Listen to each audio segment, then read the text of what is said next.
welcome to our 4th episode of IntheYeo. Today's guest is men's basketball senior Christian Fioretti. Christian, thanks for joining us. Of course, yeah. Happy to be here. Now, going back to last Wednesday's game against Allegheny, you broke the program's all-time assist mark with your 8 assists. You needed just 3 coming in, and the reason I knew that is because as a student worker, you texted us that you were 3 away. So first of all, thank you for helping me do my job. Of course, I got But you. on a serious note, what's that accomplishment mean to you? It means a lot. There have been a lot of good point guards to come through Oberlin, and being the top assist guy of all time, I take a lot of pride in that. Kind of finding my teammates is something I take pride in, and it also shows that I've played with a lot of good basketball players, that guys who can make shots. I've played with 3,000-point scorers, actually Right. 4 now, so it's been nice to have those guys who can really get the ball in the hoop. Right, and that goes to my next question, because you also lead the NCAA in assists per game right now, 4.9. And to do both those things, you need players to finish at the rim, Yeah, make exactly. shots. So is there a favorite player in your career, current or former, that you'd like to pass to? I'd say a majority. I don't have a favorite, but I've gotten a lot of assists to, I'd say, Eli, Josh, and Dre. Those 3, a lot of them have come to them, whether it's Dre for a pull-up 2 or Eli and Josh for some open 3s. So, Right. yeah.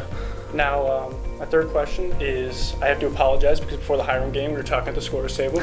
I told you to make some shots. There you go. In 3 games since, you're shooting 54.5% from the floor, so you're doing your job, getting the young one back on track. But when you have those rare off-shooting games, what is your mentality as a shooter and a scorer? Yeah, so I kind of had an off game against Wittenberg last game, so for me it's not to get too down on myself because I've played 4 years of college basketball now, so you kind of just gotta, you get one day to kind of be like, what was I doing? But you gotta wipe that off and then get back in the gym, get a lot of shots up, and next game, we play Kennedy tomorrow, and I think I'm gonna have a good game, so. Yeah, so clean slate. Clean slate, yeah, exactly. Can't get in my head. Now, I just apologize to you, but I also have to rip you because you're shooting 49.7% from the floor this season, but just 33.3% from 3. You're a Bay Area guy like the Warriors.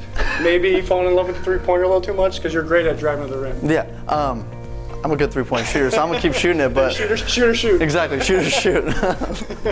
Thanks, Ryan. And I like that confidence. Yeah, exactly. Okay, last question. You guys are 4-6, sitting at 6th place right now in the NCAA standings, heading into the second half stretch of conference play. What are some things you guys are talking about as a team so you can finish strong, hang in the conference tournament? Yeah, so in conference, we've been kind of up and down. We've had some bad losses, we've had some great wins, so we just got to find a way to keep kind of playing team basketball. That's when we're best, when the ball's zipping around. Right. And we've been playing some pretty good defense of late, so we're going to build off that defensive effort, but also we've put in a new offense, and that's been working pretty well. So I think just playing at a high level for all 40 minutes, I think we can compete with anyone and hopefully make a run for the conference, and then hopefully national tournament if we can get that run. Awesome. Well, we're looking forward to tomorrow night.